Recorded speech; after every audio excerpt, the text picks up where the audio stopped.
Chapter 1. The Mysterious Door. Mr. Utterson the lawyer was a quiet, serious man. He was shy with strangers and afraid of showing his feelings. Among friends, however, his eyes shone with kindness and goodness. And, although this goodness never found its way into his conversation, it showed itself in his way of life. He did not allow himself many enjoyable things in life. He ate and drank simply and, although he enjoyed the theatre, he had not been to a play for 20 years. However, he was gentler towards other men's weaknesses and was always ready to help rather than blame them. As a lawyer, he was often the last good person that evildoers met on their way to prison, or worse. These people often carried with them memories of his politeness and fairness. Mr. Utterson's best friend was a distant cousin called Richard Enfield, who was well known as a fun-loving man about town. Nobody could understand why they were friends, as they were different from each other in every way. They often took long walks together, however, marching through the streets of London in companionable silence. One of these walks used to take them down a narrow side street in a busy part of London. It was a clean, busy, friendly street with bright little shops and shiny door knockers. Near the end of this street, however, stood a dark, mysterious, windowless building. The door had neither bell nor knocker and looked dusty and uncared for. Dirty children played fearlessly on the doorstep, and nobody ever opened the door to drive them away. One day, as Mr. Enfield and his friend passed the building, Mr. Enfield pointed to it. "Have you ever noticed that place?" he asked. "It reminds me of a very strange story." "Really?" said Mr. Utterson. "Tell me." "Well," began Enfield, "I was coming home about 3 o'clock on a black winter morning when suddenly I saw two people. The first was a short man who was walking along the street, and the second was a little girl who was running as fast as she could. Well, the two bumped into each other and the child fell down. Then a terrible thing happened. The man calmly walked all over the child's body with his heavy boots and left her screaming on the ground. It was an inhuman thing to do. I ran after the man, caught him and fetched him back. There was already a small crowd around the screaming child. The man was perfectly cool, but he gave me a very evil look, which made me feel sick in my stomach. The child's family then arrived, and also a doctor. The child had been sent to fetch the doctor for a sick neighbour, and was on her way home again. "The child is more frightened than hurt," said the doctor, and that, you would think, was the end of the story. But you see, I had taken a violent dislike to the short man. So had the child's family. That was only natural. But the doctor, who seemed a quiet, kindly man, was also looking at our prisoner with murder in his eyes. The doctor and I understood each other perfectly. Together we shouted at the man and told him we would tell this story all over London so that his name would be hated. He looked back at us with a proud, black look. "Name your price," he said. We made him agree to £100 for the child's family. With another black look, the man led us to that door over there. He took out a key and let himself into the building. Presently he came out and handed us £10 in gold and a cheque for £90 from Couts's bank. The name on the cheque was a well-known one. "See here," said the doctor doubtfully. "It isn't usual for a man to walk into an empty house at 4 in the morning and come out with another man's cheque for nearly £100. "Don't worry," said the man with an ugly look. "I'll stay with you until the bank's open and change the cheque myself." So we all went off, the doctor and the prisoner and myself, and spent the rest of the night at my house. In the morning, we went together to the bank. Sure enough, the cheque was good, and the money was passed to the child's family. "Well, well," said Mr. Utterson. "Yes," said Enfield. "It's a strange story. My prisoner was clearly a hard, cruel man. But the man whose name was on the cheque was well known all over London for his kind and generous acts. Why would a man like that give his cheque to a criminal?" "And you don't know if the writer of the cheque lives in that building?" asked Mr. Utterson. "I don't like to ask," said his friend. "In my experience, it's not a good idea to ask too many questions in case the answers are ugly, violent ones. But I've studied the place a little. It doesn't seem like a house. There's no other door, and the only person who uses that door is the man I've just described to you. There are 3 windows on the side of the house which look down onto a small courtyard. The windows are shut, but they're always clean. There's a chimney too, which is usually smoking, so somebody must live there."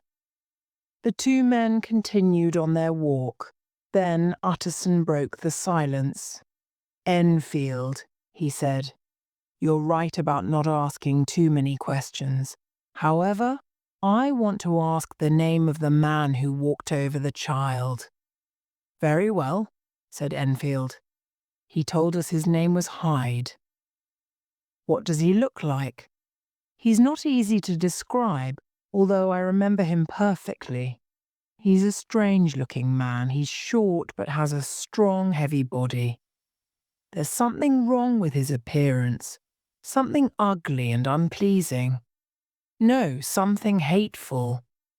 I disliked him at once." Mr. Utterson thought deeply. "Are you sure he used a key?" he asked. "What do you mean?" asked Enfield in surprise. "I know it must seem strange," said his friend, "but you see, if I don't ask you the name on the cheque, it's because I know it already." "Well, why didn't you tell me?" said his friend rather crossly. "Anyway, he did have a key and he still has it. I saw him use it only a week ago." Mr. Utterson looked at him thoughtfully, but said nothing more. Chapter 2. In Search of Mr. Hyde. After dinner that evening, Mr. Utterson went into his office and unlocked a cupboard. He took out an envelope. It contained the will of Dr. Henry Jekyll and was written in the doctor's own handwriting. "If I die, or if I disappear for more than 3 months," the will began, "I wish to leave everything I own to my dear friend Edward Hyde." This will had both worried and annoyed Mr. Utterson. To a lawyer it was an unusual and dangerous kind of will.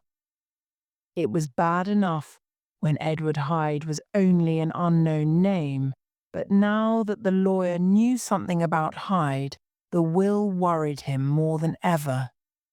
It had seemed like madness before. Now it began to seem shameful.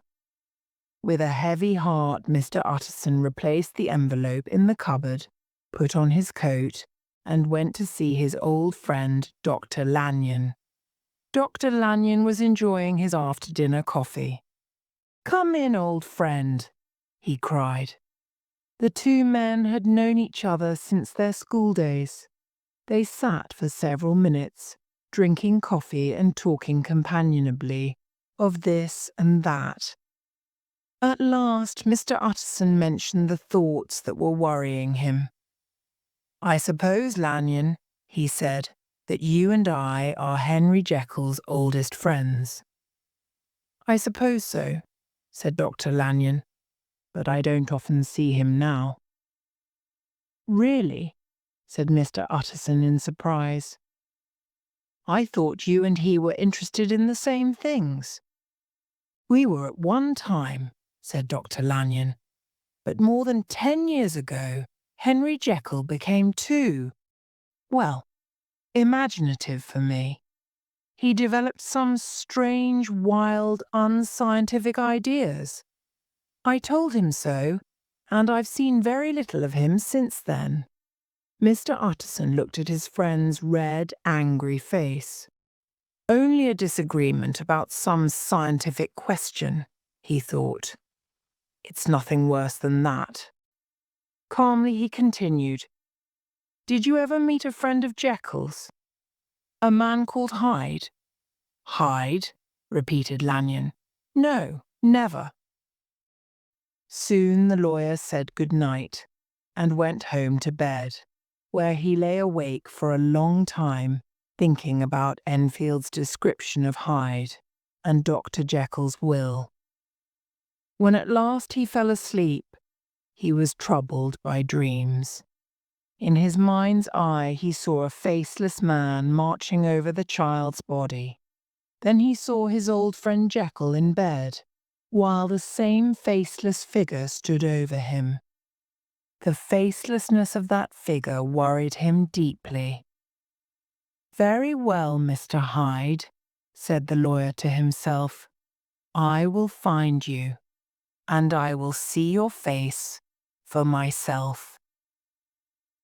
During the next few weeks, Mr. Utterson spent many hours in the narrow street where Enfield had seen Hyde.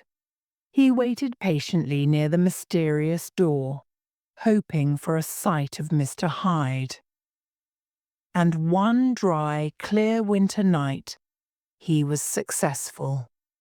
The street was empty and silent, and small sounds carried a long way. The lawyer heard footsteps. He stepped back into the shadows and waited. A short figure turned the corner and walked towards the mysterious door. Although Mr. Utterson could not see his face, he felt a strong, almost violent dislike for the stranger. Mr. Utterson stepped forward and touched him on the shoulder. "Mr. Hyde." "Yes, that's my name," said the stranger coolly. "What do you want?" "I see that you're going in." "I'm an old friend of Dr. Jekyll's. My name is Utterson. You must have heard my name. May I come in with you?" "Dr. Jekyll is not at home," replied Mr. Hyde. "How did you know me?" he added sharply. "First let me see your face," replied the lawyer. Mr. Hyde hesitated for a moment. Then he stood under the streetlight, and the lawyer saw his face. "Thank you," said Mr. Utterson. "Now I shall know you again. It may be useful." "Yes," said Mr. Hyde, "it may indeed be useful. Here, too, is my address. You may need it one day." He gave the lawyer his address, which was in a poor part of London. "Good God," thought the lawyer. "Does Hyde know about Jekyll's will? Is that what he's thinking of?" But he said nothing. "And now," said Mr. Hyde, "how did you know me?" "You were described to me." "Who did that?" "I know people who know you." "Who?" asked Mr. Hyde sharply. "Dr. Jekyll, for example," said the lawyer. "He never told you," cried Mr. Hyde in sudden anger. "Don't lie to me." And before the lawyer could answer, he turned the key in the lock and disappeared into the house. Mr. Utterson stared at the closed door. "Why do I dislike him so much?" he said to himself. Enfield was right. There is something evil about the man. Poor Henry Jekyll, I'm worried about you. Your new friend will mean trouble for you. Round the corner from the narrow street there was a square of handsome old houses. One of these was Dr. Jekyll's house, and Mr. Utterson knocked at the front door. The servant answered and told him that Dr. Jekyll was not at home. I saw Mr. Hyde go in by the laboratory door in the street at the back of the house, said the lawyer. That's right, Mr. Utterson, replied the servant. Mr. Hyde has his own key and comes and goes when he likes. We have orders from Dr. Jekyll to obey him. Mr. Utterson walked home more worried than ever. A fortnight later, Dr. Jekyll gave a dinner party for a few old friends. Mr. Utterson was among them, and he remained after the others had left.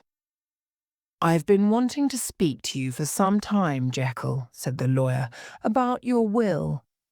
Dr. Jekyll was a tall, well-made man of 50 with a smooth, kindly face.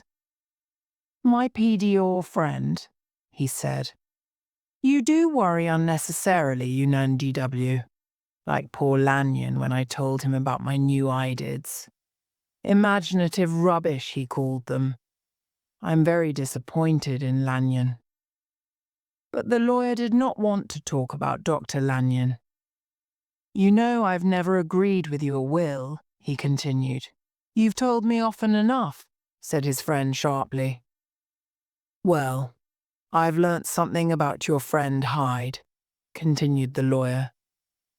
The colour of the doctor's handsome face changed from pink to greyish-white. I don't want to hear any more, he said. You don't understand. I'm in a very difficult, painful situation. Tell me everything, said Mr. Utterson, and I'll do my best to help you. You're very kind. But this is a private matter. I'll tell you one thing. You must understand, however, that I take a great interest in poor Hyde. I know you've seen him, he told me, and I'm afraid he wasn't very polite to you.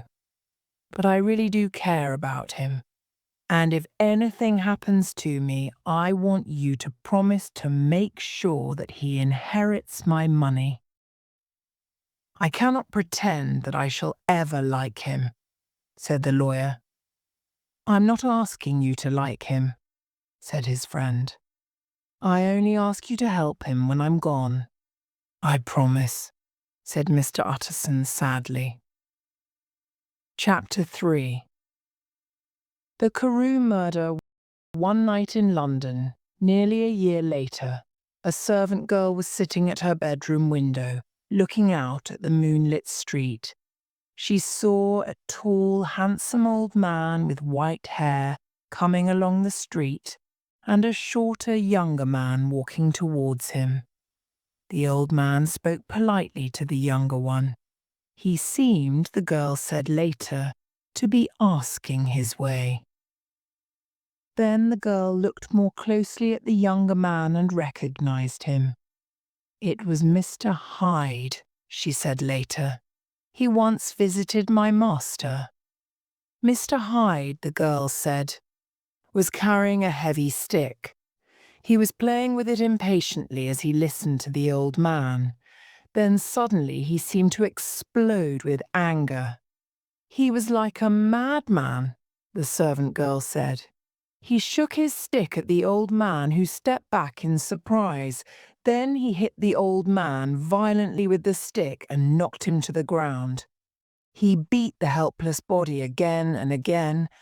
I could hear the bones breaking. It was so terrible that I began to feel ill. Then everything went black, and I don't remember any more. It was 2 o'clock in the morning before she was conscious again and able to call the police. The murderer had disappeared, but the dead man was still lying on the ground with the murder weapon beside him. The stick had broken in the middle, and one half still lay beside the murdered man. the police decided that the murderer had carried away the other half. A gold watch and a purse were found in the dead man's pockets, but no cards or papers, except a letter addressed to Mr. Utterson. A policeman brought this letter to the lawyer the next morning. Together they drove to the police station where the body had been taken. A police inspector showed him the body. "Yes, I recognize him," said Mr. Utterson heavily. "He is Sir Danvers Carew." "Thank you, sir," said the inspector. "And do you recognize this?" He showed Mr. Utterson the broken stick and told him the servant girl's story. Mr. Utterson knew the stick at once. "That's Henry Jekyll's stick," he said to himself. "I gave it to him long ago." "Is this Hyde a short, evil-looking man?" he asked. "That's how the servant girl described him, sir," agreed the inspector. "Come with me," said Mr. Utterson to the inspector. "I think I know where he lives." Mr. Utterson led him to the address on Mr. Hyde's visiting card. It was in a poor part of London, in a dirty street full of cheap bars and eating houses. This was the home of Henry Jekyll's favourite friend, the man who would inherit Jekyll's £250,000. An old servant opened the door. Under her silvery hair was a smooth face with a false smile and evil eyes, but she was polite enough. "Yes," she said, "Mr. Hyde lives here, but he's not at home. My master came in very late last night. He left again after only an hour." "Was that unusual?" asked the inspector. "Not at all," replied the servant. "He's often away, and frequently stays away for months at a time." "We would like to see his flat," said Mr. Utterson. "Oh, I can't do that, sir," began the servant. "This gentleman is a police inspector," said Mr. Utterson. "Ah," said the servant, looking unnaturally pleased about it. "Mr. Hyde's in trouble. What's he done?" Mr. Utterson and the inspector looked at each other. "He doesn't seem a very popular person," said the inspector. He turned to the servant. "Now please let us in, and we'll have a look around." Mr. Hyde had only 2 rooms in the house. These were extremely comfortable and in excellent taste, with beautiful pictures on the walls and rich carpets on the floor.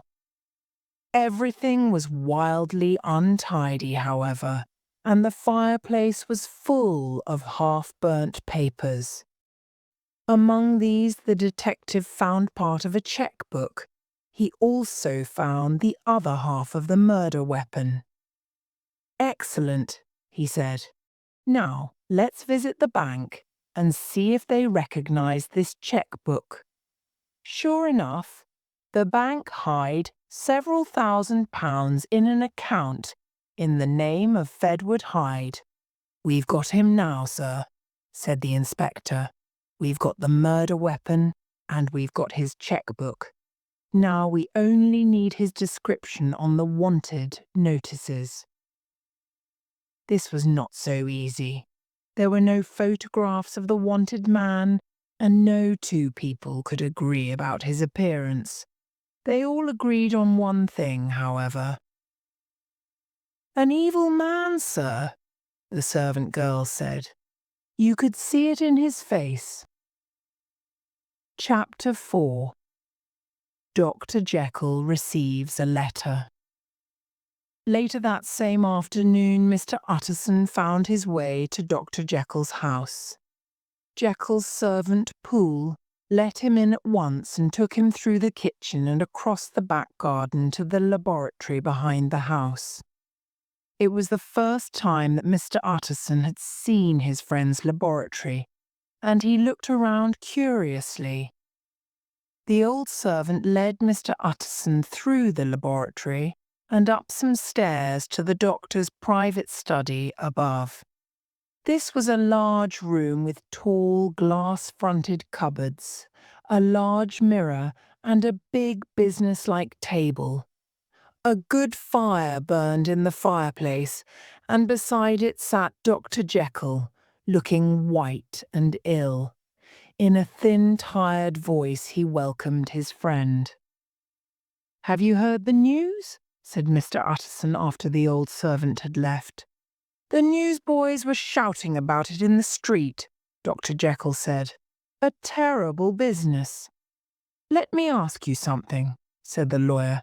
"Sir Danvers Carew was my client, but you are my client too, and I want to know what I'm doing.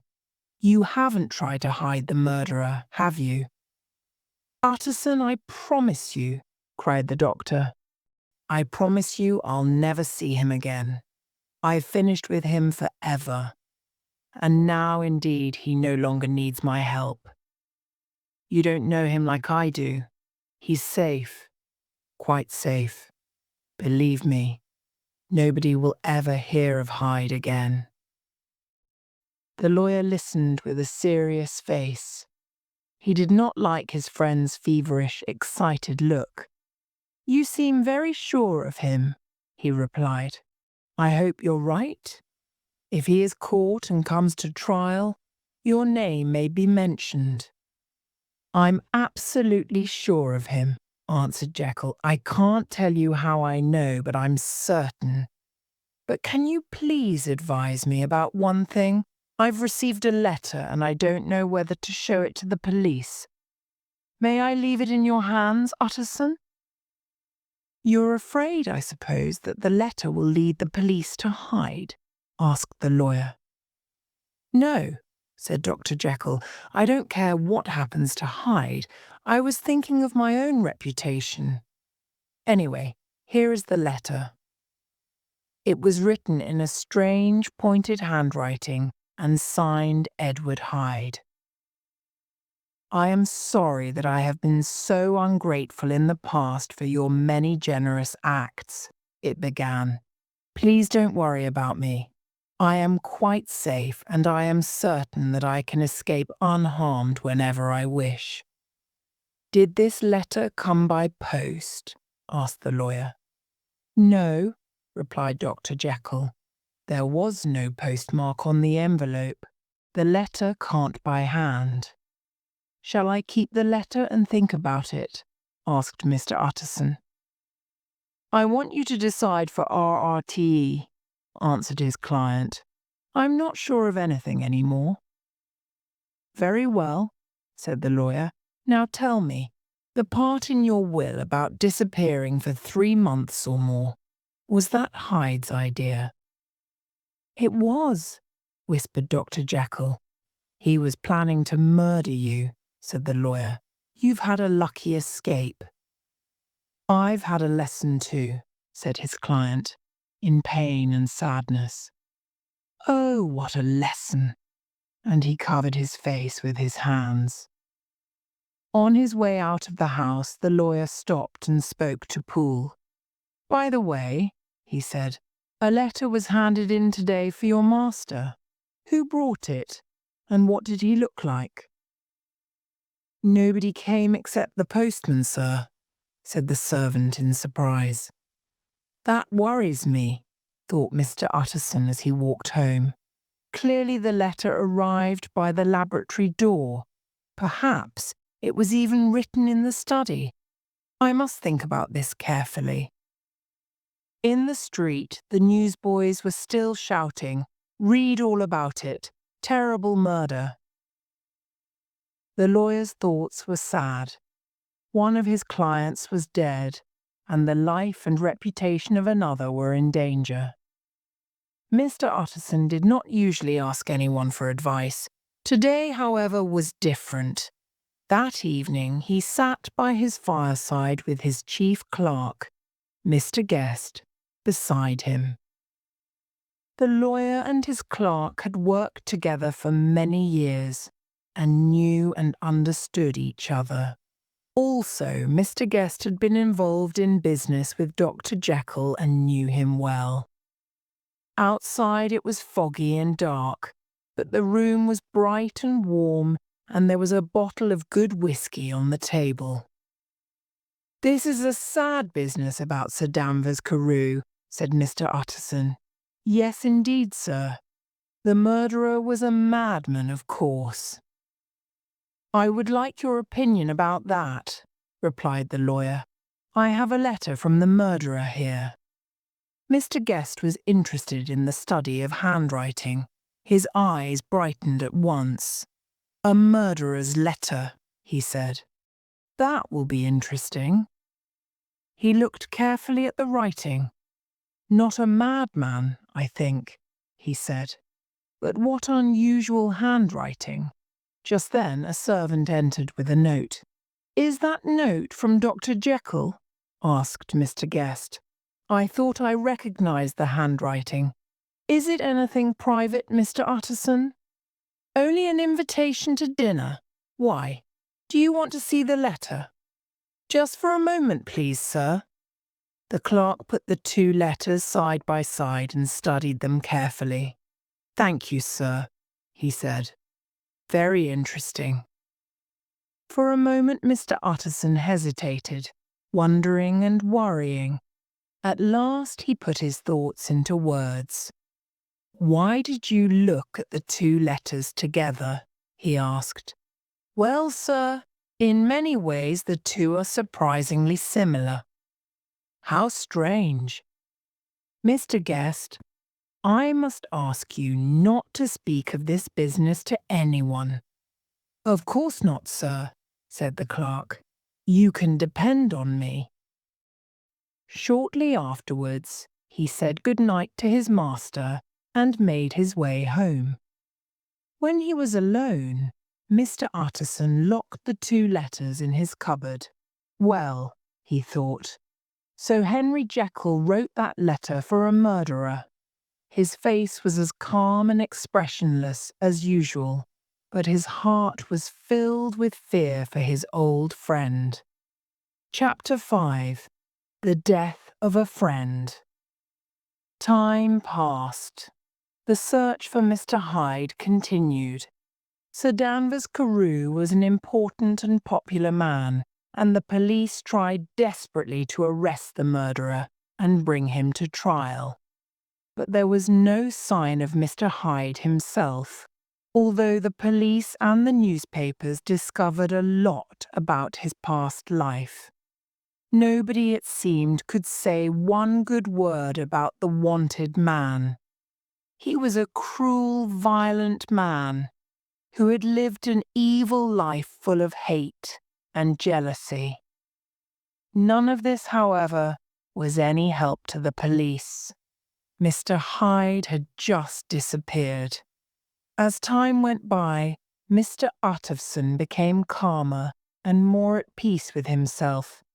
He was truly sorry that his client, Sir Danvers Carew, was dead, but he was also very glad that Mr. Hyde had disappeared. As for Dr. Jekyll, he too appeared calmer and happier. He came out into the world again. He invited friends to his house and accepted invitations to theirs. He had always been a good and generous man. Now, however, he became a churchgoer too. He was busy, he spent a lot of time in the fresh air, and he looked happy and carefree.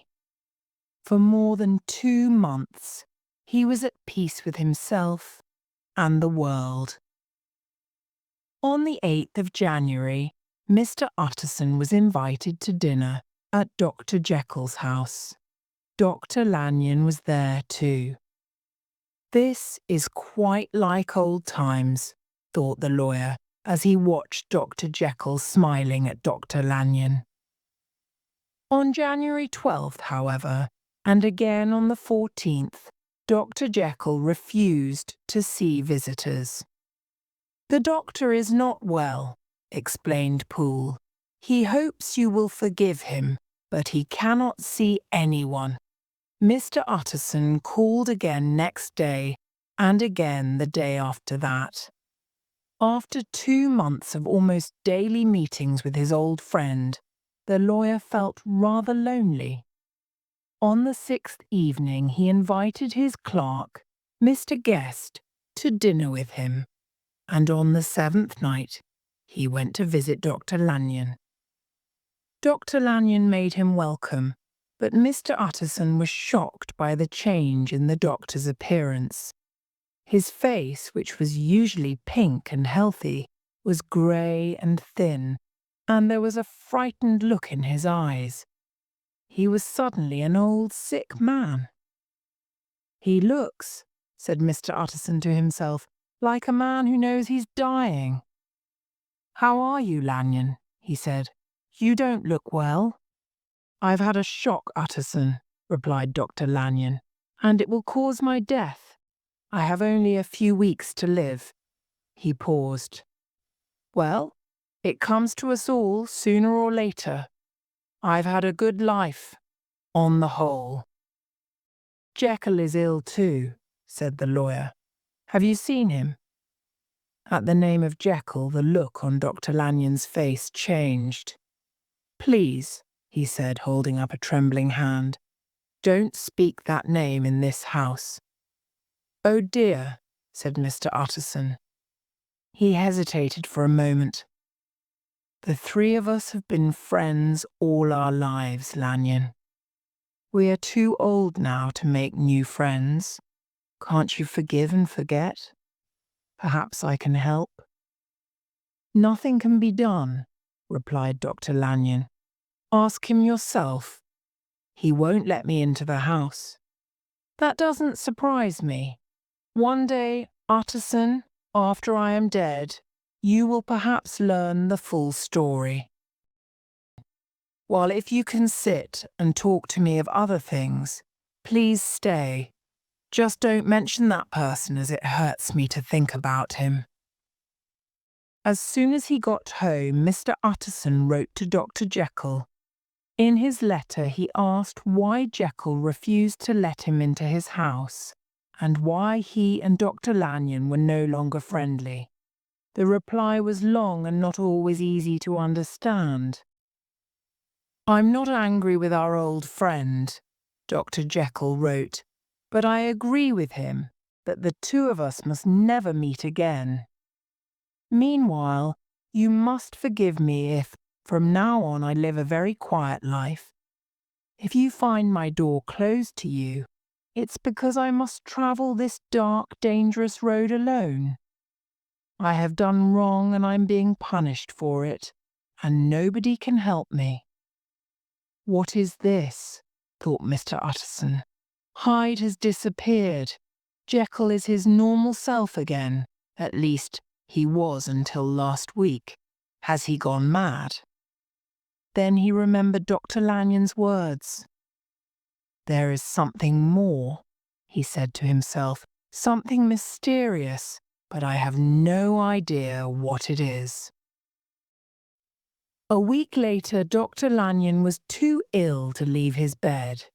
2 weeks after that, he was dead.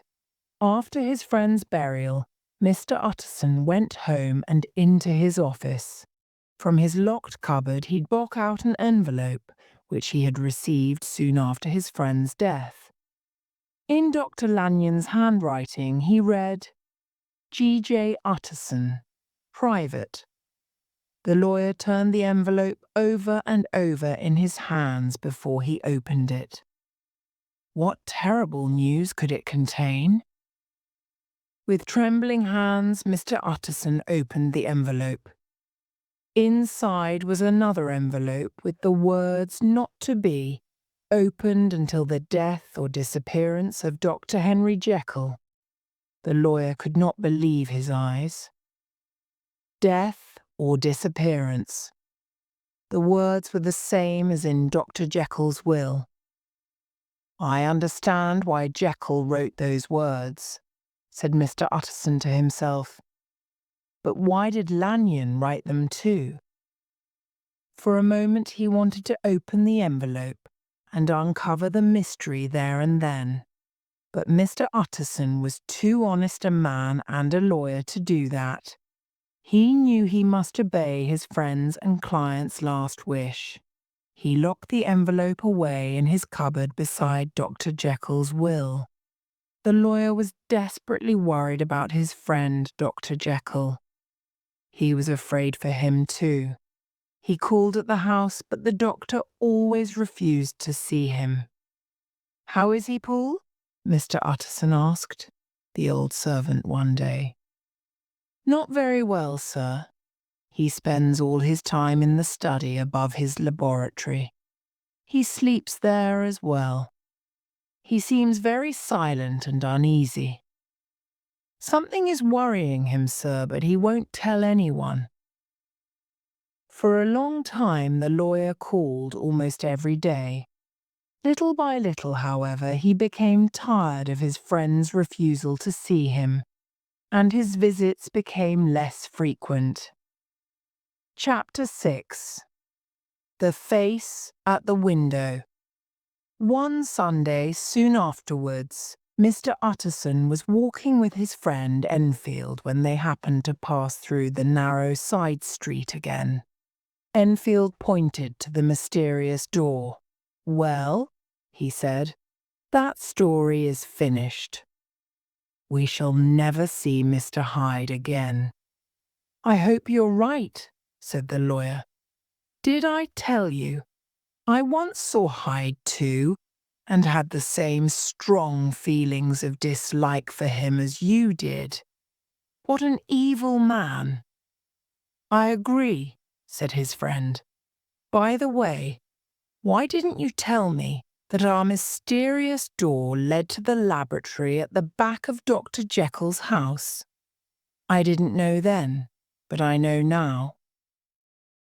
"Well, now that you know, let's go into the courtyard and look up at his window. I must tell you, I'm worried about poor Jekyll. Perhaps the sight of a friendly face will do him good." Overhead, the evening sky was bright, but the courtyard was cool and dark. At an open window of the study above the laboratory, Dr. Jekyll sat, like a prisoner staring at the world outside. "I hope you are better, Jekyll," the lawyer called up to him. The doctor shook his head sadly. "I'm not well, Utterson," he said. "I shall not be here much longer, thank God." "You spend too much time indoors. You ought to get out into the fresh air like Enfield and me. By the way, this is my cousin, Mr. Enfield. Come now, get your hat and join us for a quick walk." "You're very kind," said the doctor.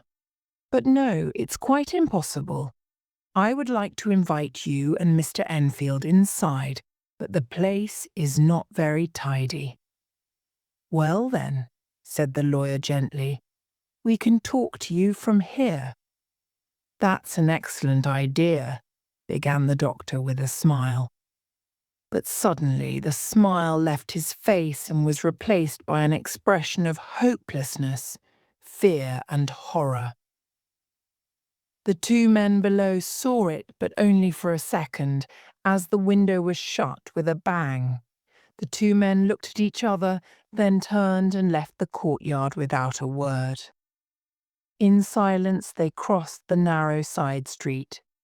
They did not speak until they came out into a busy, noisy street. Then Mr. Utterson at last turned and looked at his companion, whose face was as pale as his own. The expression on Dr. Jekyll's face had upset them both deeply. "God help him," whispered Mr. Utterson. "God help the poor man." But Mr. Enfield only nodded his head very seriously and walked on without a word. Chapter 7. The Last Night. It was now March, and Mr. Utterson was sitting by the fire after dinner when he was surprised to receive a visit from Dr. Jekyll's servant Poole.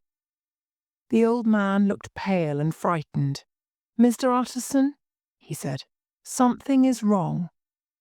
Sit down by the fire and tell me all about it. The doctor's locked himself up in his study, sir. That's quite usual, surely, said the lawyer. You know your master's habits as well as I do.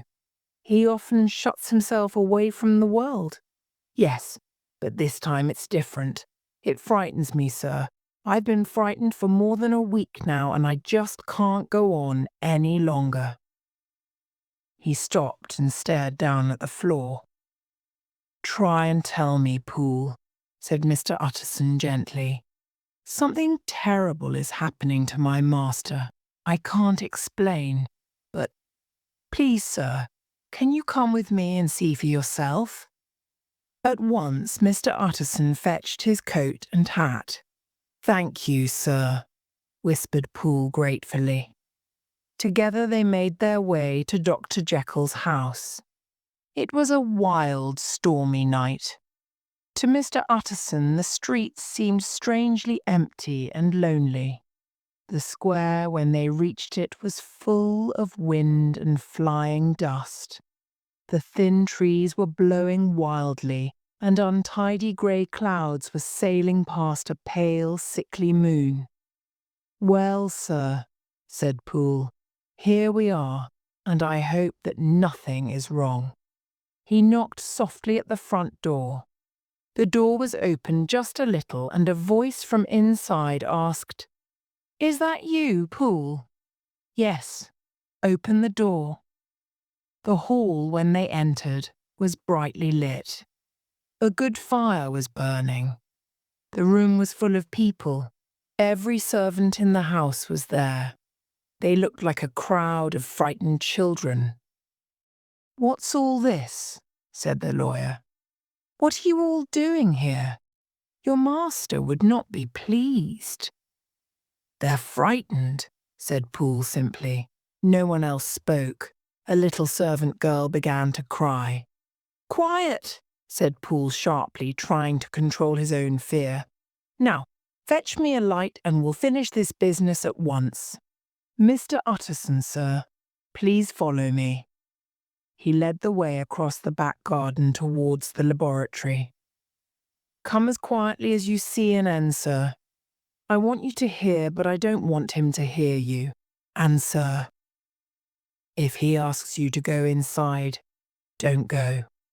Mr. Utterson's heart gave a little jump of fear, but he bravely followed the servant into the laboratory to the bottom of the stairs. Wait here, sir, and listen carefully, whispered Poole. He himself, again controlling his fear, climbed the stairs and knocked on the study door. Mr. Utterson would like to see you, sir, he called. Tell him I cannot see anyone, said a voice from inside the study. Thank you, sir, said Poole. He led Mr. Utterson back across the garden and into the house. Sir, he said. Was that my master's voice?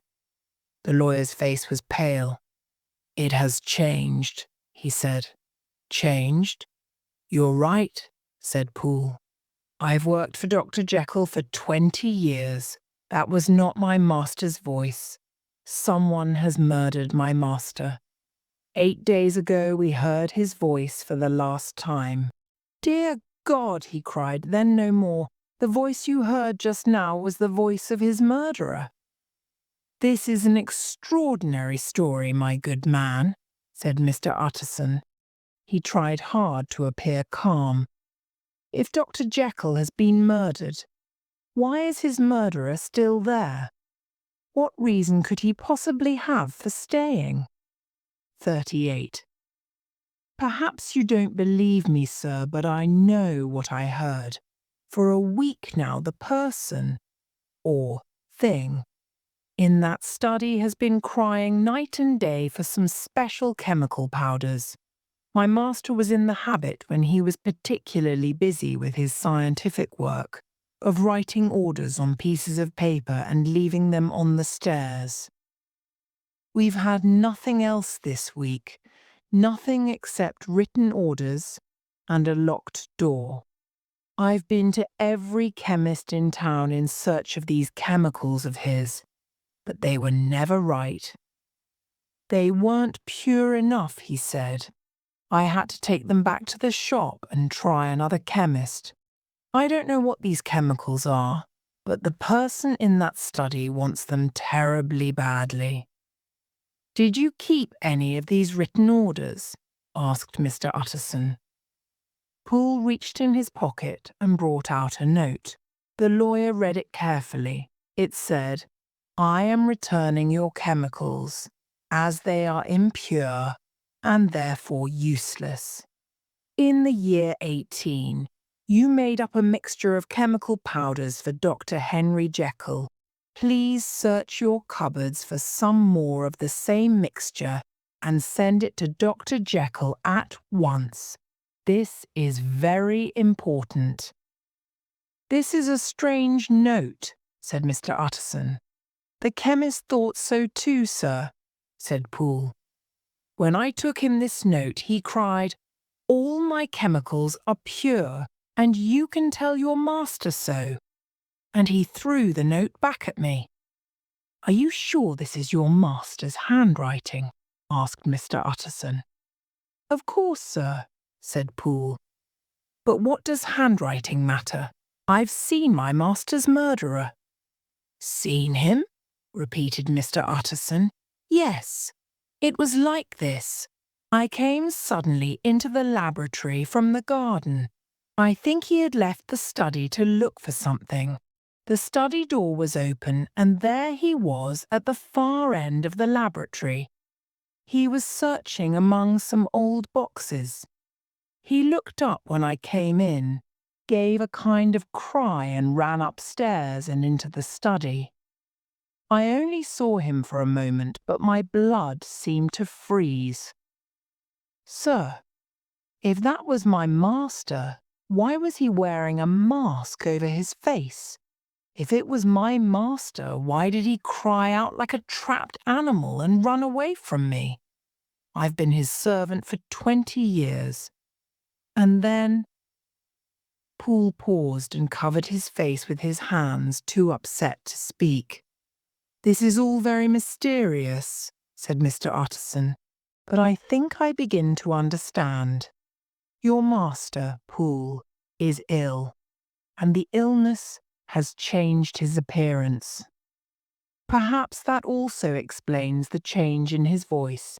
It certainly explains the mask and the way he has been avoiding his friends. And of course, he's searching for these chemicals because he believes they will make him well again.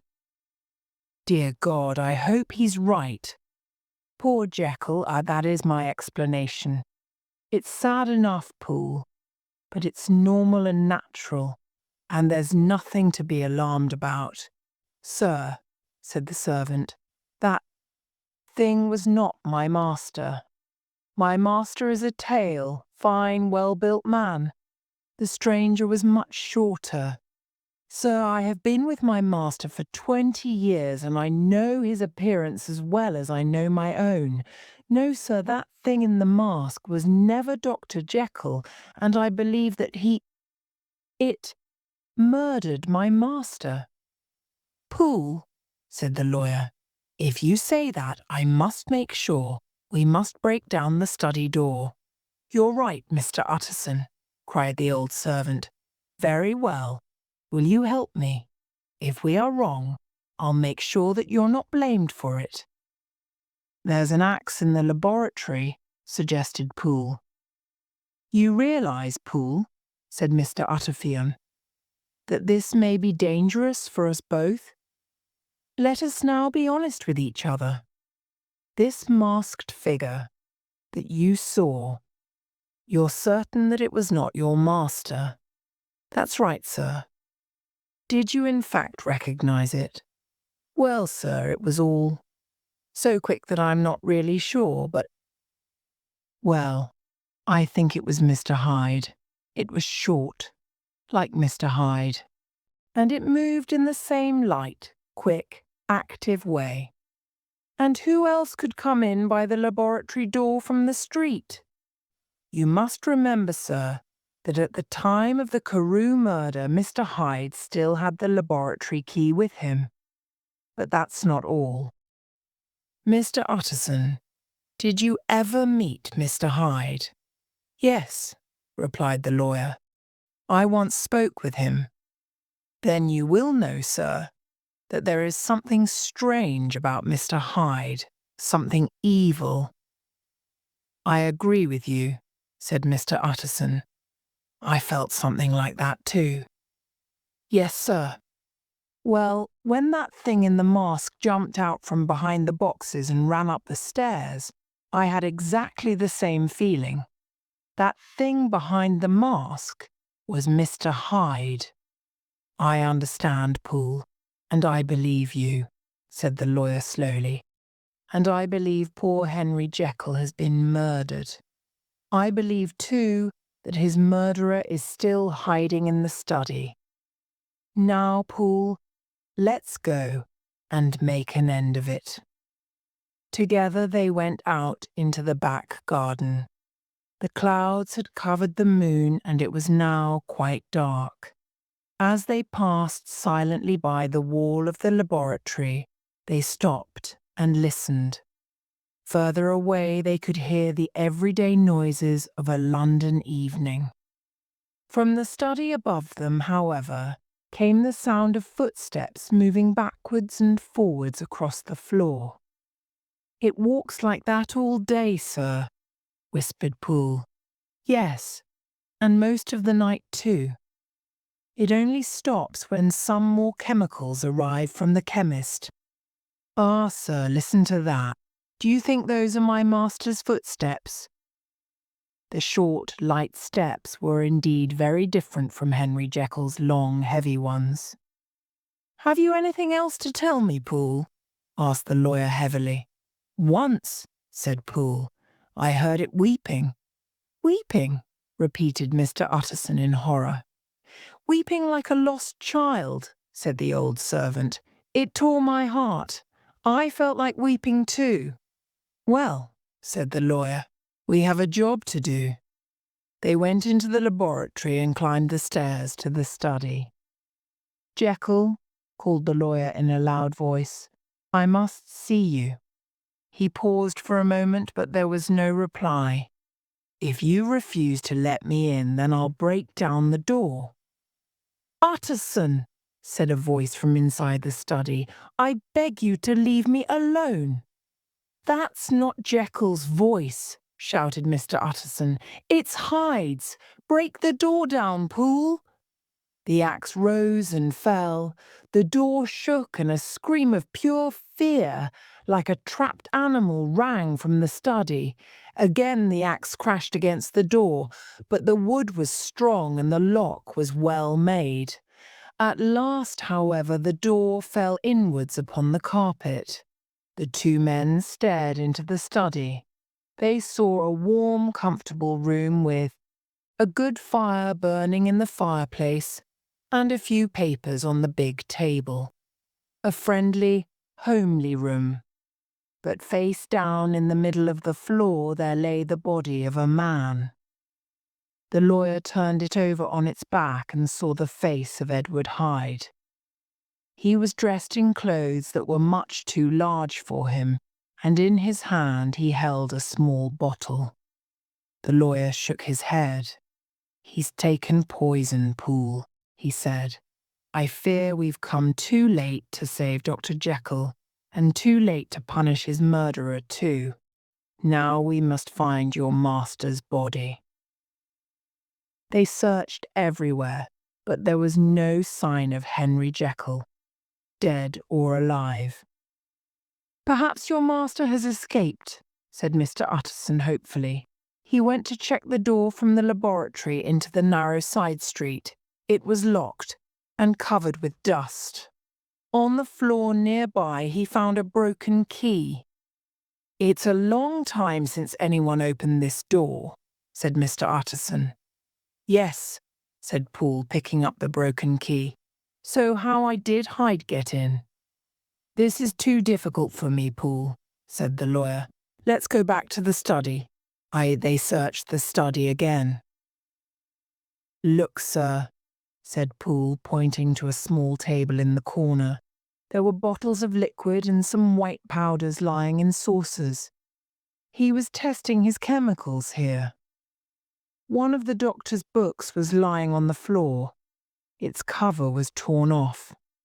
The lawyer picked it up. Dr. Jekyll loved his books and always took great care of them. But he had written all over this one. The handwriting was unmistakable, before tearing it and throwing it on the floor. Then the lawyer noticed the tall mirror on the wall between the glass-fronted bookshelves. "How strange," said Mr. Utterson. "Why did Jekyll want a mirror in his study?" Next they turned to the desk and found a large packet addressed to Mr. Utterson. The handwriting was Dr. Jekyll's. The lawyer opened the packet and 3 envelopes fell out onto the floor. The first contained a will. It was like Dr. Jekyll's first will in every way, except one. The doctor had left all his money, not to Edward Hyde, but to Gabriel John Utterson. The lawyer looked at the will, then at Poole, and finally at the dead man on the floor. "I just don't understand," he whispered. "Hyde has been here all this time. Why didn't he destroy this will?" He picked up the next envelope. It contained a short note in the doctor's handwriting. Mr. Utterson saw the date. "Poole," he cried, "this is today's date on the letter. Jekyll was alive here today. He can't be dead. He has run away or is hiding somewhere, and if so, why? If he's alive, can we be sure that Hyde killed himself? We must be careful, Poole, or we may involve your master in some terrible danger." "Why don't you read the note, sir?" asked the servant. "Because I'm afraid," said the lawyer, in a worried voice. Slowly he lifted the letter and read, "My dear Utterson, if you are reading this, it means that I have disappeared. Please go home and read Lanyon's letter. Afterwards, please read the confession of your unfortunate and unhappy friend, Henry Jekyll." "This must be the confession," said Mr. Utterson to himself, picking up the third and largest envelope. He put it in his pocket. "Say nothing about these papers, Poole," he said. "If your master has died or disappeared, this paper may save his reputation. It's now 10 o'clock. I must go home and study these papers in peace and quiet. But I shall come back here before midnight, and then we shall send for the police." They went out, locking the laboratory door behind them. With a heavy heart, Mr. Utterson walked home to read his letters. Chapter 8. Dr. Lanyon's letter. Dear Utterson, 4 days ago on the 9th of January, I received a letter by the evening post. It was in the handwriting of my old friend, Henry Jekyll. I was rather surprised, as we were not in the habit of writing to each other, and I had had dinner with him the night before. When I came to read the letter, I was even more surprised. The letter said, "Dear Lanyon, you are one of my oldest friends. Although we have sometimes disagreed on scientific matters, I have always remained your friend. I would do anything for you, Lanyon. Please will you do something for me now? Please, old friend, come to my house at once with this letter in your hand. Poole, my servant, has his orders. He will be here with a locksmith. Break the lock of my study door, and then you must go in there alone. Open the glass-fronted cupboard on the left-hand side and look on the 4th shelf from the top. Or you will find some packets of chemical powders, a small bottle, and a book. Please take everything back to your house. If you leave as soon as you receive this letter, you should be back home before midnight. At that time, you will receive a visit from a man. Please give him the bottle, the powders, and the book, and I shall always be grateful to you. Do not fail me, Lanyon. Believe me, my life and my peace of mind depend on you. I am in fearful danger, and only you can save me. Your friend, Henry Jekyll. After reading this letter, I was sure that Dr. Jekyll was mad. But a friend is a friend, and so I went at once to his house. Jekyll's servant had received by the same post a letter similar to mine, and he was waiting for me with the locksmith. Together we went through the old laboratory and climbed the stairs to the doctor's private study. The door was very strong with an excellent lock, but the locksmith knew his job. Soon the door stood open and I entered the study. I opened the cupboard and found the shelf. Sure enough, the powders, the bottle, and the book were there, and I took them home with me. At home, I looked at everything more carefully. There were several packets of white powder and a bottle of red, strong-smelling liquid. The book contained nothing except a list of dates, going back several years. The last date was nearly a year ago.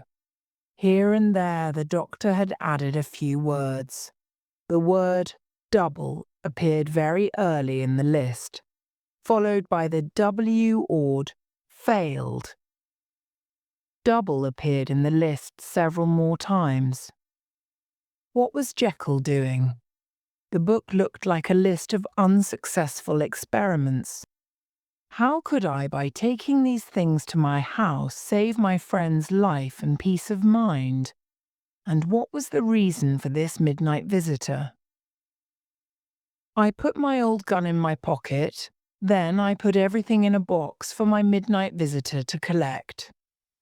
At midnight exactly there was a knock on my door. A short man was standing in the shadows. "Are you from Dr. Jekyll?" I asked. He bent his head. Although I could not see his face, there was something unpleasing about him, and I was glad I had a weapon. I invited him into the house, and there, in the bright light, I took a closer look at him. His appearance was extremely strange. His clothes were well made and expensive, but they were far too large for him. He looked like a child wearing his father's clothes, but there was nothing childlike about this man. He was short, as I have said, but very strong. At the same time, there was a look of sickness and horror about him, and his face was a mask of pain, violence, and hate. As a doctor, I could perhaps feel sorry for him. As a man, I felt only fear and dislike. "Have you got it?" said the stranger impatiently, reaching out his hand and touching my arm. His touch made my blood run cold. I shook off his hand. "Come, sir," I said calmly. "Sit down and introduce yourself." "I apologize, Dr. Lanyon," the stranger said more politely. "Dr. Henry Jekyll sent me here on an important matter. I have to collect something from you." I gave him the box. He took it with trembling hands. "At last," he cried. He turned to me. His face was deathly pale. "Have you a medicine glass?" he asked. I gave it to him. He put a little of the red liquid in the glass and added a packet of powder. A small cloud of smoke rose from the glass, and the colour of the liquid changed from red to purple, and from purple to a watery green. The stranger put the glass down on the table and looked sharply at me. "And now," he said, Choose carefully. You can leave the room now, or you can stay and experience something new, something unknown to science. You can be rich, famous, and successful, if only you will believe. Sir, I said, trying to remain calm, I don't understand what you're trying to say, and I think you are probably mad, but I will stay. Very well, said the stranger. Now remember your promise. You've been an unbeliever all your life. You laughed at Dr. Jekyll's ideas and called them unscientific rubbish. Now see for yourself, He put the glass to his lips and drank the liquid. His whole body shook and jumped, and he almost fell. He held onto the edge of the table, breathing fast through his open mouth. As I watched, his whole body seemed to change. He seemed to become taller, fatter. His face turned black and its shape began to change. The next moment I jumped back against the wall, trembling with fear and horror. There before my eyes, pale and shaken and sick, stood Henry Jekyll. I cannot make myself write down the things that Jekyll, with tears in his eyes, confessed to me that night. Now fear and horror are my only companions. Sleep has left me, and I feel that I have not long to live. As I write, I wonder, did I imagine it all? As a scientist, I cannot believe it, but I saw it happen with my own eyes. I will say just one thing more, Utterson.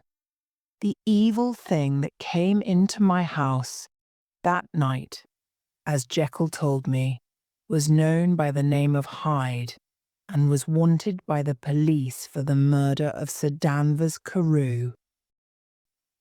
With fear in his heart, Mr. Utterson put away Dr. Lanyon's letter and then opened the confession of Dr. Henry Jekyll. Chapter 9. Dr. Jekyll's Confession. I was born in the year 18. I inherited a large fortune, a strong, healthy body, and an excellent mind. I was naturally hard-working, and soon I was extremely successful in my chosen work as a scientist. Although I was still young, important people came to me for advice. At an age when most young men are going out and having fun, I was behaving like a grey-haired old man. This was not easy for me. The outside world saw a serious, hard-working doctor. Behind this quiet character, however, was an active, fun-loving young man about town. This, of course, was nothing to be ashamed of, but I did not realize that at the time. I was ashamed, and I soon learned to keep my two lives separate. I was not dishonest in any way. Both these people were me. The serious, successful young doctor was me, and the wild, fun-loving, irresponsible young man was me too. I thought about this for a long time, and slowly I realized that I was not extraordinary in this. Every man has two sides to his character. He is two people. They live together, often uncomfortably, in the same body. How fantastic, I thought, if I could separate these two characters and give my fun-loving side his freedom. Then he could go out and enjoy himself unashamedly and leave serious, studious Dr. Jekyll to get on with his important, life-saving work. Was it possible, I wondered, to find a drug that could give each side of my character its own separate face and body? After much thought and careful study, I believed I had found the answer. I had read many scientific books and spent many hours in my laboratory searching for the right mixture of chemicals to make my drug. At last I had everything I needed except a special kind of salt. I bought some from a chemist, and then I was ready. I hesitated for a long time before I began my experiment. Only a small mistake in the mixture of the drug could mean immediate death. But in the end, my wish to know was stronger than my fear.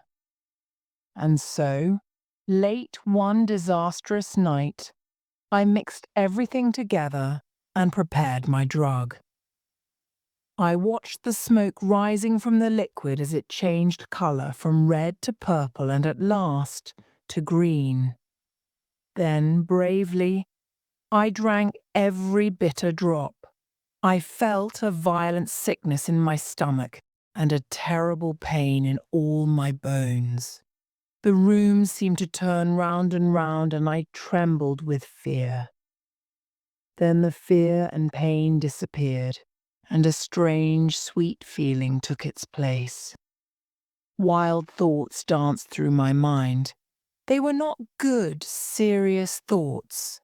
They were the wild passions of an evil and cruel stronger. But inside myself I felt younger, lighter, more carefree than ever before. If this is pure evil, I thought, I like it. I stood there, enjoying these strange new thoughts and passions, and suddenly realized that I was shorter. At that time there was no mirror in my study. Later I put one on the wall of my study so that I could watch these changes in my appearance. Now, however, it was 3 o'clock in the morning, and all the servants were asleep. I decided it was safe to go to my bedroom in my new body and take a look at myself in the mirror there. I crossed the garden and entered my house like a stranger. As I came into my room, I saw Edward Hyde for the first time. At that time, the good side of my character was stronger than the evil side. Henry Jekyll had his faults, but he was mostly a good, kind man. I cannot be sure, but I believe that is the reason why Edward Hyde was so much smaller than Henry Jekyll. But that was not the only difference between the two men. Henry Jekyll had a kind, open, honest face. Pure evil stared out of Edward Hyde's eyes. I felt no dislike, however. Indeed, I welcomed him. Edward Hyde was me, young and strong and full of life. Later, however, I noticed that Hyde's appearance and manner had a strong effect on other people. Nobody could meet Edward Hyde without a feeling of dislike and horror. I believe I understand the reason for this, too. Everyone is a mixture of good and evil. Even the worst criminal has a little good in him. Only Edward Hyde was pure evil. I stood for a long time staring at the mirror. Am I trapped? I wondered.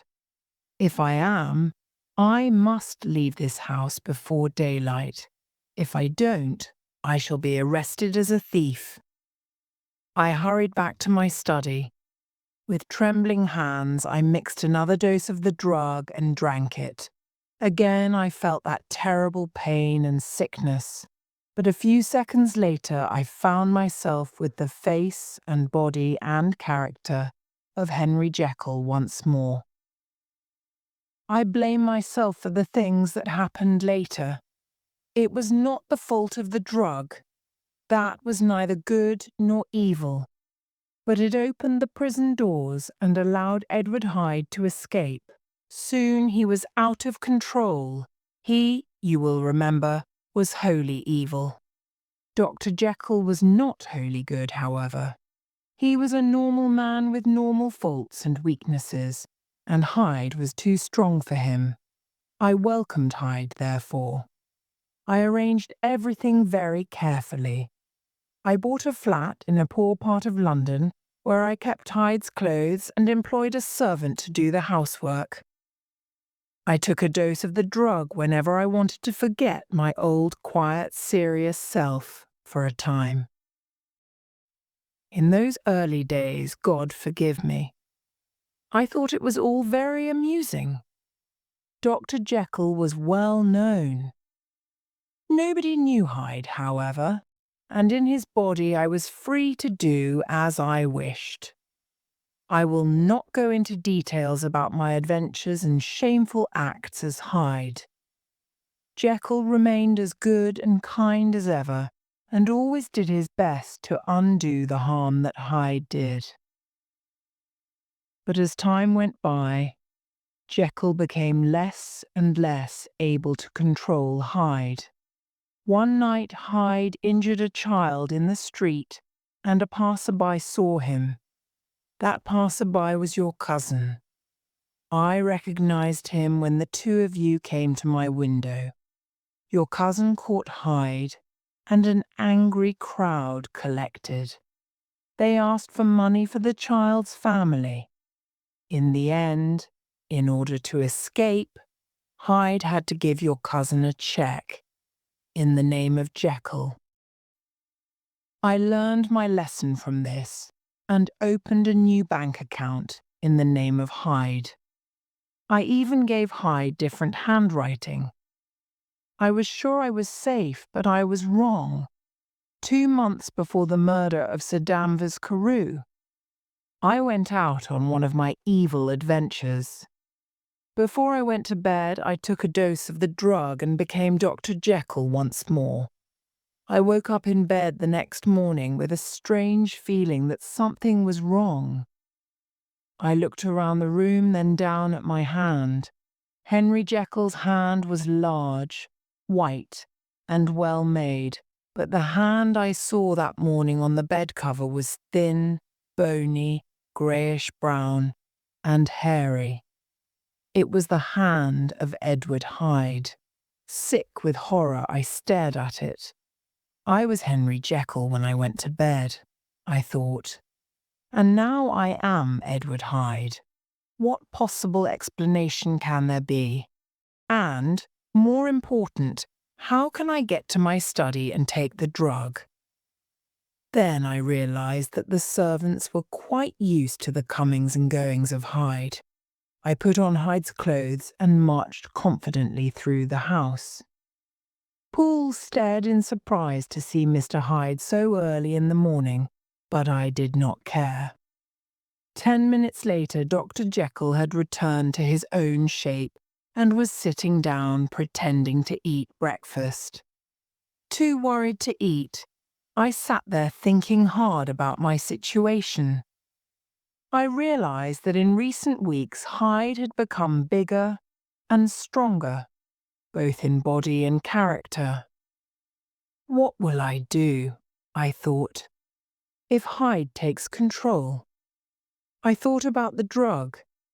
Once, in the early days, it had failed completely, and sometimes I had had to take a double dose before I changed into Hyde.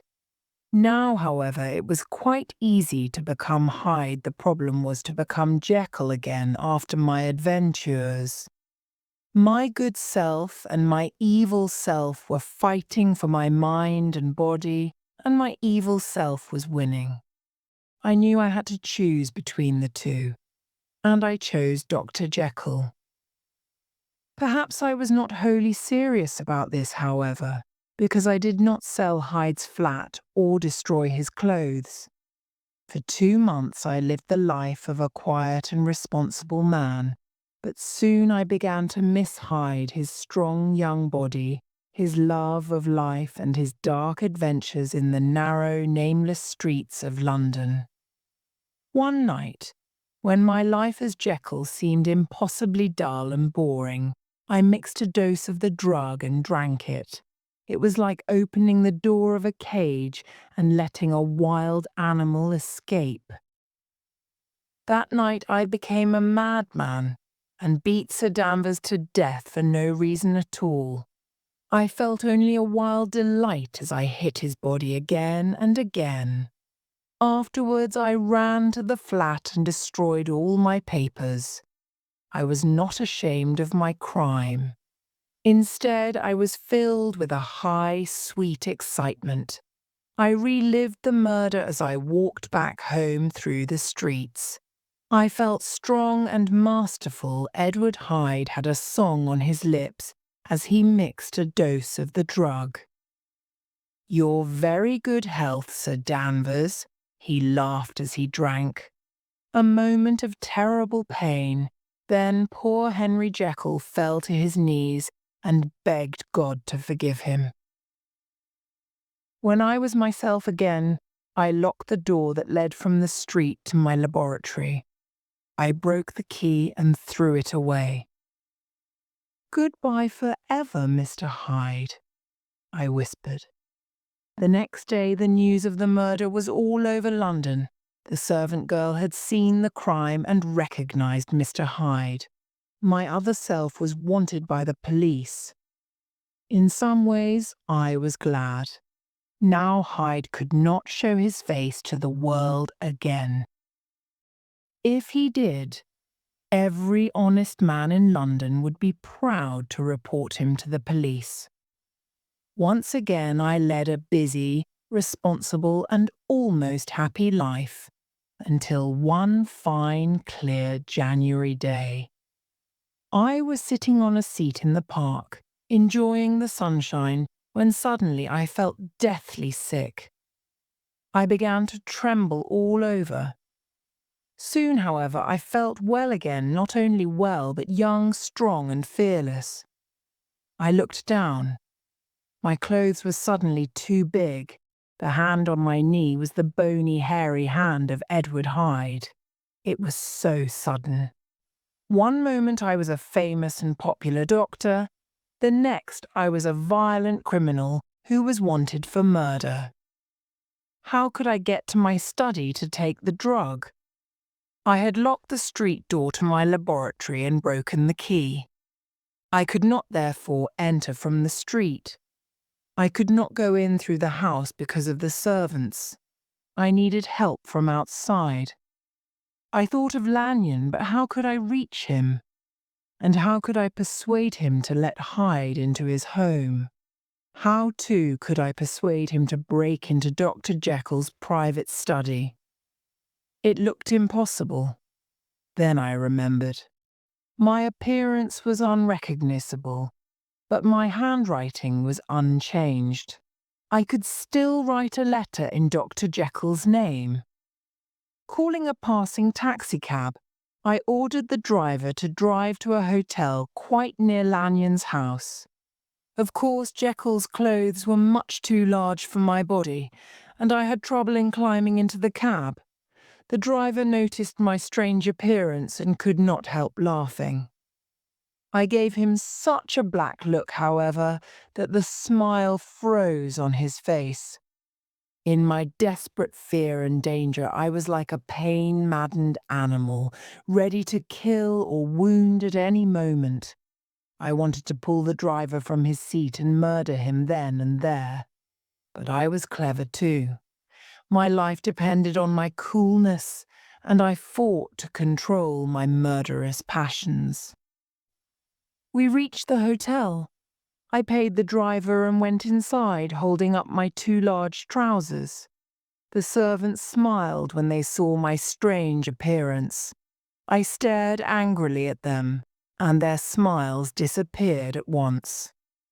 I gave my orders, and they led me to a private room and brought me some writing paper and a pen. Hyde in danger of his life was a new experience for me. I write he because I find it hard to write I. He was not human. His only feelings at that time were fear and hate. Hyde was wholly evil, but he was not stupid.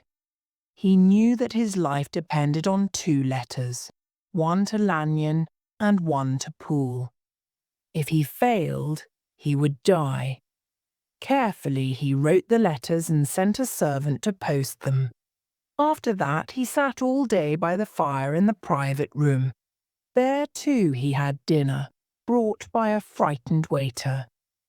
At last, when darkness had covered the city, he sat in the corner of a closed taxicab. "Just drive round," he ordered, and the driver drove backwards and forwards through the streets of London. Then, when Hyde thought the driver was beginning to suspect something, he sent the taxicab away and continued on foot. He was a strange figure in his too large clothes, with fear and hate staring out of his eyes. He walked along talking to himself. Once a woman spoke to him. "Will you buy my matches?" "Sir," she begged. Hyde hit her across the face and she ran away in fear. My plan was successful, and when I arrived in Lanyon's house, I took the dose of the drug that returned me to my normal appearance. Immediately afterwards, I felt deeply ashamed. Perhaps it was Lanyon's horror that made me feel like that. I do not know. But I hated myself, and I was conscious of an important change in my feelings. I was no longer afraid of the police, I was afraid of Hyde himself. The thought of his short, strong, hairy body and his evil, cruel, wholly selfish mind filled me with horror. Exhausted by the horrors of that day, I slept heavily.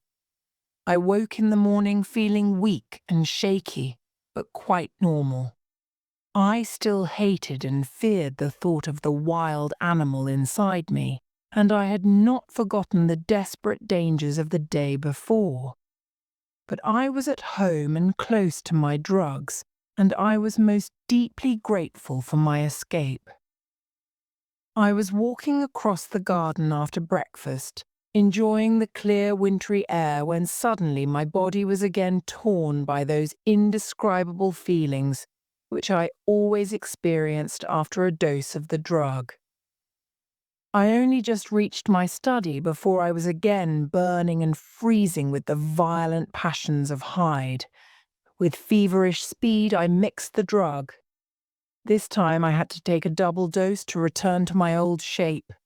And then, only 6 hours later, the pains returned, and I had to repeat the dose. From that day onwards, the situation worsened. I needed larger and more frequent doses in order to stay in Jekyll's body. The pains came unexpectedly, but most of all when I was asleep. I was afraid to go to bed, or even to sleep for a few moments in my chair. If I did so, I always woke as Hyde.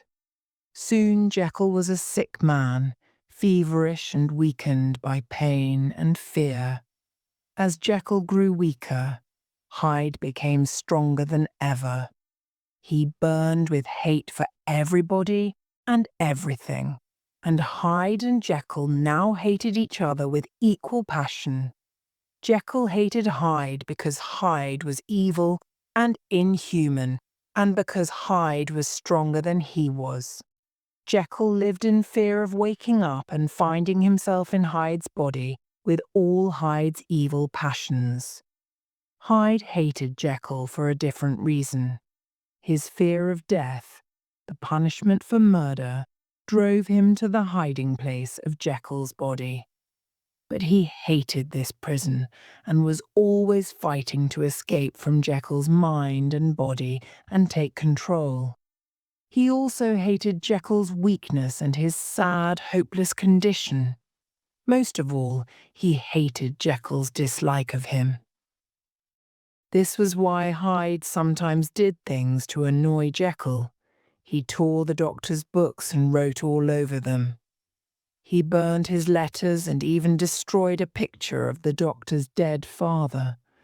Only Hyde's fear of his own death stops him from killing me. His love of life is terribly strong, and he knows that if he kills me, he too will die. I almost feel sorry for him. It is useless to continue this confession. The final disaster has arrived, and will put an end to my punishment. I shall soon lose my own face and character forever. I have only a few doses of the drug left. I sent Poole to the same chemist to fetch some more chemicals. When he brought them, I mixed a dose of the drug. The liquid smoked and changed from red to purple, but it did not turn green. I drank it and looked in the mirror, but there was no effect. Edward Hyde's face still stared back at me. I expect Poole has told you that I have searched London for the chemicals I need. It is no good. I have decided that the first chemicals I bought were not absolutely pure. By accident, they contained something unknown to myself or to the chemist that prepared them. And that unknown something made my drug effective. So my drug was an accidental discovery that cannot be repeated. About a week has passed. I have used the last of the old chemicals, and for the moment I am Henry Jekyll again. But I cannot write much more. I have very little time.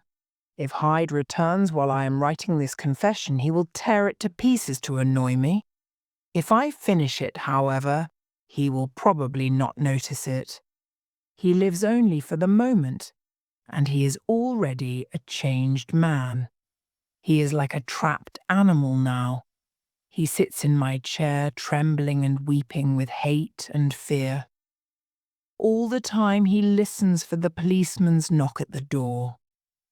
Will he be caught at last and put to death? Or will he be brave enough to take a dose of poison at the last moment? Well, that is not my business. This is the true hour of my death. When you read this, the Henry Jekyll you know will be dead. The rest of the story is about Edward Hyde. Now, as I put down my pen, I bring the life of unhappy Henry Jekyll to an end.